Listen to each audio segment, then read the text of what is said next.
Kamusta mga kaibigan? Ako si Lan ng #WalkWithLan. At sa loob ng ilang mga taon, sinubukan ko talaga halos lahat ng minimalist at productivity hacks na viral sa internet. 4 AM club, cold plunge, no buy month, extreme routines. Pero 90% di tumagal. Bakit? Kasi hindi praktikal sa buhay Pinoy. Ngayon, after testing 200 plus habits, eto na ang siyam na talagang gumagana dito sa atin. Sa Quezon City man, Manila traffic, probinsya, o kahit OFW ka, ready ka na bang baguhin ang buhay mo? Tara, simulan na natin. Hit like kung excited ka at subscribe para di ka mag-miss. Una, manalo sa unang 30 minuto ng araw mo. Walang phone, agad pagkagising. Tubig muna, stretch, simple prayer o gratitude, then light routine. Dito sa Pilipinas, madalas reactive tayo. Check messages, Facebook, traffic news. Resulta, stress agad. Pero pag intentional start, mas focus ka sa buong araw. Subukan mo yan, kaibigan. Iwan mo yung phone mo sa sala overnight, sobrang laki ng difference. Pangalawa, gawin mong boring ang pera. Index funds, MP2 sa pag-ibig, real estate na naiintindihan mo, yung mga REIT, wag yung get rich quick schemes, crypto hype, o stocks na pabango. Sa Pilipinas, boring wins. Tulad ng consistent pag-invest sa digital banks na may high interest. Traditional bank, 0.01 to 0.05 lang percent. Pero sa digital banks like BPI Banco, 5% yan RCBC, Discartec, 4.88%. Maya, up to 15% with conditions. O GoTime, 4% per day na nagkaka-interest. Wow, si GoTime naman, per month yan. Si Maya, per day po yan. Na nagkaka-interest. Imaginein mo, idle money mo ngayon, bukas kumikita na. Okay nga, no?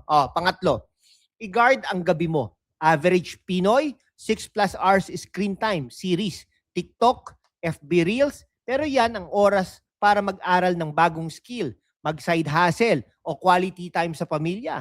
Parang ito, no? Dito sa ating YouTube channel, kaya suportahan niyo po kami. Tip natin, 8 PM onwards, no gadgets rule. Basahin libro, mag-journaling, o usap lang sa asawa o anak. Resulta, mas maganda tulog, mas inspired bukas. Pang-apat, alisin ang frictions sa good habits. Maghiga ng damit kinabukasan, mag-prep ng baon o mag-prepare ng damit kinabukasan na ginagawa po natin. Mag-prep ng baon o overnight oats, auto-invest sa app. Sa busy Pinoy life, jeepney, work, traffic, pag may friction, di natin ginagawa. Pero pag ready na, pag ready na mga kaibigan, parang autopilot na. Example, set auto-debit sa digital bank para mag-ipon monthly. Walang sakit ng ulo. Panglima, panatilihing malinis ang key spaces, clear desk, clear kitchen counter, clear mind sa maliit na bahay natin dito. Chaos sa paligid, chaos sa desisyon. 5 minuto lang, tidy up araw-araw. Sobrang laki ng impact sa focus at peace of mind. Pang-anim, reset daily. Bago matulog, 5 minuto, linisin ang desk. Ihanda ang bag para bukas. Isulat at 3 priorities. Reset tomorrow para di ka magising na gulo na agad. Perfect para sa Pinoy na madalas maraming ginagawa.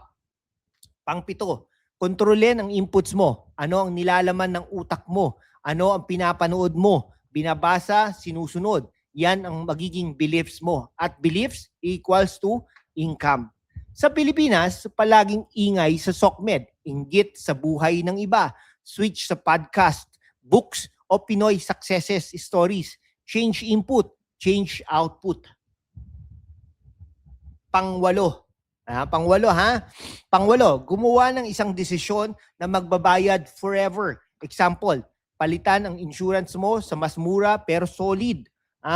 I-automate ang investing o optimize savings. Pinakamadali, ilipat ang pera mo sa high yield savings sa halip na 0.01% sa traditional bank, 4 to 5% sa digital banks. 5-minute setup, years of extra income. Gawin mo na ngayon. Link sa description kung gusto mo ng recommendations. Pang-siyam, focus sa 1% improvements.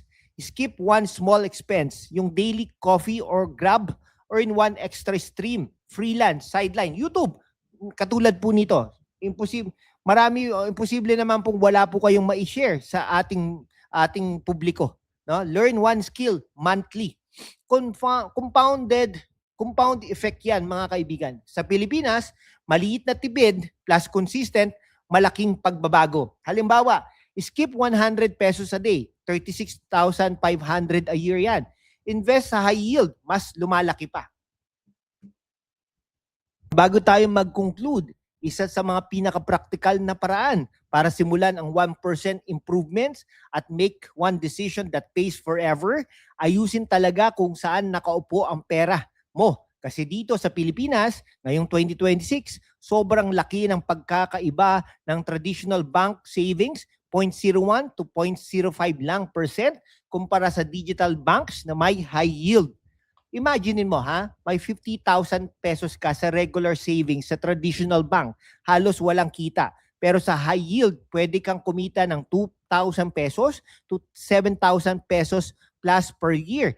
Depende sa banks at conditions. Hindi ba life-changing yon para sa emergency fund, baon ng mga anak, o pang down payment? O base sa pinakabagong updates ngayong February 2026, ito ang top picks na safe PDIC insured up to 1 million pesos per month. No? Up to 1 million pesos. Madaling i-open via app at walang hassle. Una, BPI Banco. Hanggang 5% yan per annum sa todo savings nila kung may minimum balance like 5,000 pesos plus. Walang promo drama. Consistent. Perfect para sa mga nagtatrabaho sa opisina o probinsya na gusto ng solid, no fuss interest. Pangalawa, RCBC Discartec, 4.88% pa rin sa savings. Kahit papunta na raw sa 4% soon. Pero sobrang ganda pa rin. Daily login bonuses pa, kaya parang may extra pocket money ka.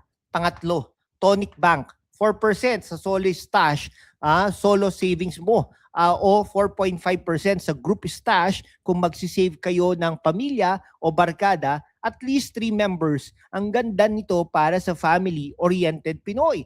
Mag-join save para sa vacation o emergency para mas mataas pa ang interest. Pang-apat, Maya Bank. Base 3.5%, pero pwede umabot ng 10 to 15% kung may qualified transactions ka monthly, like spend 250 pesos to 35,000 pesos sa Maya ecosystem. Kung madalas kang gumagamit ng Maya para sa bills, load o shopping, jackpot ito. Pero kung ayaw mo ng hassle, stick sa base rate. Mas mataas pa rin sa traditional.